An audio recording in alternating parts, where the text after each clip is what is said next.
1박 2일 쌤과 함께하는 거꾸로 교실 온라인 강의를 시작하도록 하겠습니다. 오늘은 소비자의 권리와 책임, 그 중에서 소비자 문제를 해결하는 과정을 알아보도록 하겠습니다. 여러분, 이런 경우 있죠. 산지 얼마 안 된 필통이 고장이 났어요. 그래서 문구점에 가서 바꾸어 달라고 하니까 그것은 사간 사람이 잘못 다루어서 생긴 일이기 때문에 교환해 줄 수 없다 그랬어요. 또 환불도 해줄 수 없다고 한 경우를 여러분들 많은 경험이 있을 겁니다. 자, 이럴 때 여러분들 어떻게 했습니까? 그냥 참았다고요?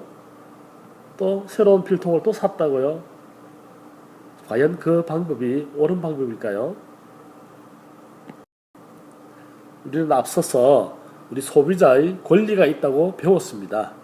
그러면 우리 소비자의 권리를 행사할 수 있는 그 절차와 또 방법은 어떻게 될지 한번 이번 시간에 알아보도록 하겠습니다. 자, 이번 시간에 우리가 방금 이야기했던 이 소비자 문제를 해결하는 과정을 다 같이 한번 알아보겠습니다. 우리가 상품을 구입하고 사용하는 과정에서 많은 소비자 문제가 발생을 합니다. 그래서 소비자 문제가 발생하면 제일 먼저 그 1단계로 상품을 구입한 상점이나 상품을 만든 회사의 소비자 상담실이 있어요. 그곳에 연락을 합니다.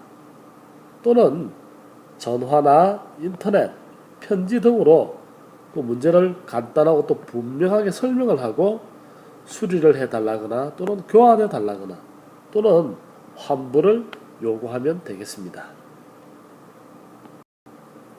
지금 이 편지는 여러분들이 마트에서는 소비자 잘못이라고 바꾸어 줄 수 없다고 할 때 우리는 그 상품을 만든 회사에 교환을 요구하려고 합니다. 그럴 경우에 그 상품에 대한 의견을 편지로 써볼 거예요. 자, 편지 형식으로 쓰면 됩니다.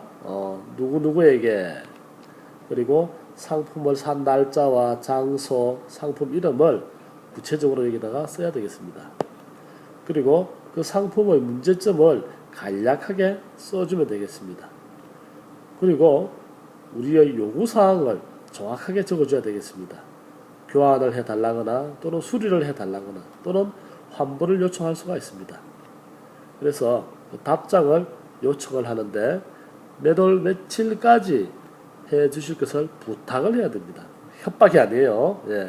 그래서 아래 주소와 연락처를 잘 기록을 해서 보내주면 되고요. 자, 다시 한번 볼까요? 날짜, 이름, 그리고 주소와 연락처를 잘 적어야지만 그 회사에서 여러분들의 의견을 보고 다시 답장을 요청해 올 겁니다. 대부분의 소비자 문제에 대해서 1단계에서 소비자 문제의 해결이 납니다. 그렇지만 1단계에서 해결이 되지 않을 경우에는 우리는 소비자를 도와주는 단체에 도움을 요청할 수가 있습니다. 그 단체의 대표적인 곳이 한국소비자원이라는 곳이 있어요. 자, 그 말고도 또는 신문이나 소비자 고발 프로그램에 알리는 것이 2단계가 되겠습니다. 1단계에서 해결되지 않을 경우에 도움을 요청하는 것이 2단계가 되겠습니다.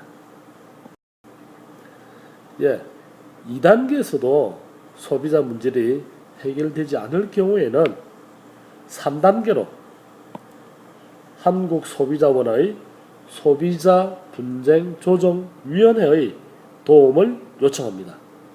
이 소비자분쟁조정위원회에서는 그 상품에 대해 자세히 검사도 하고 실험도 하고 또 서로 양보하여 문제를 해결할 수 있는 방안을 제시함으로써 소비자 문제의 해결에 도움을 주는 것입니다.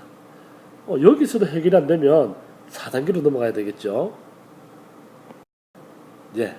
우리가 3단계 소비자분쟁조정위원회에서도 해결되지 않는 문제는 4단계 바로 법원에 소송을 하여서 문제를 해결합니다.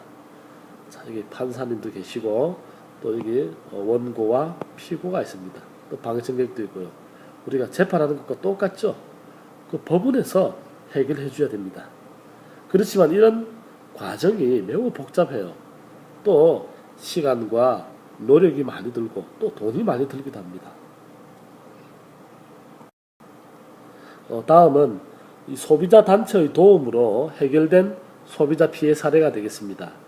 먼저 첫 번째, 2005년 6월에 하얀색 치마를 4만 원에 구입을 했습니다. 그런데 같은 해 8월 세탁소에서 세탁한 후에 누렇게 변했어요. 하얀 치마가 누렇게 변했습니다. 누구의 책임일까요? 세탁소일까요? 봅시다. 세탁소에서 오염된 세제를 사용해서 색이 변한 것으로 판정했습니다. 그래서 2달 동안 밖에 입지 않았죠. 그렇기 때문에 그 구입한 금액의 대부분을 세탁소에서 배상하도록 하였습니다. 자, 또 하나의 예는 동네 빵집에서 빵을 사 먹은 후에 식중독으로 입원을 했습니다. 그리고 치료를 받았는데 나중에 확인한 결과 유통기한이 지난 재료로 만든 빵이었습니다. 아마 밀가루라든지 다른 원료가 유통기한이 훨씬 지난 그런 원료였겠죠. 그래서 소비자 문제는 어떻게 해결했느냐 하면은 유통기한이 지난 재료로 만든 제품은 판매하지 못하도록 되어 있죠. 그래서 그 빵을 산 빵 구입비와 치료비를 배상하도록 하였답니다. 자, 또 하나 예를 볼까요? 1월달 집에서 휴대전화 배터리가 폭발한 일입니다. 그래서 소비자원에서는 과연 이 배터리가 잘 폭발을 하는지 안 하는지 여러가지 검사와 실험을 한다 그랬죠. 그래서 휴대전화 배터리를 시험한 결과 일부가 폭발할 위험이 있었습니다. 그래서 그 휴대전화 회사에서는 시험 결과를 인정하였습니다. 그리고 그 사고 위험이 있는 제품을 모두 리콜하였습니다. 우리가 리콜 제도 배웠죠. 문제가 있는 상품에 대해서 생산자가 소비자에게 이를 알리고 그 상품을 다시 거두어서 수리나 교환이나 환불을 해주는 제도죠. 예. 우리는 오늘 소비자 문제의 해결 과정을 4단계를 통해서 알아봤습니다.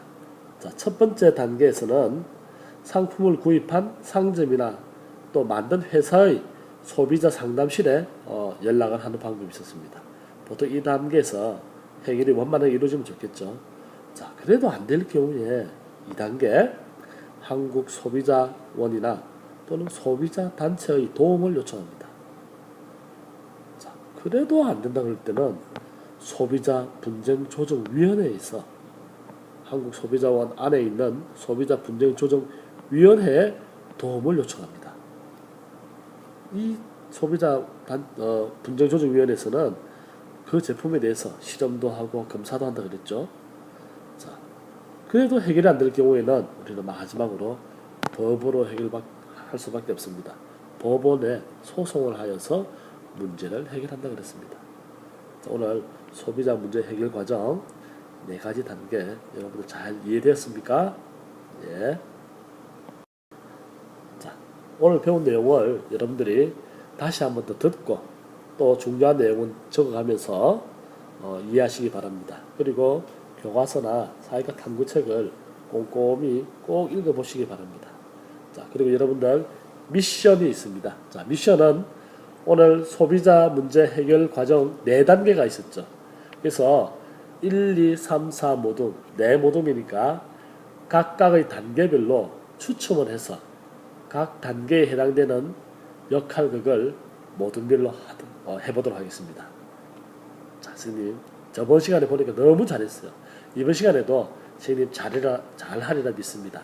그럼 우리 다음 4회 시간에 만나요. 안녕.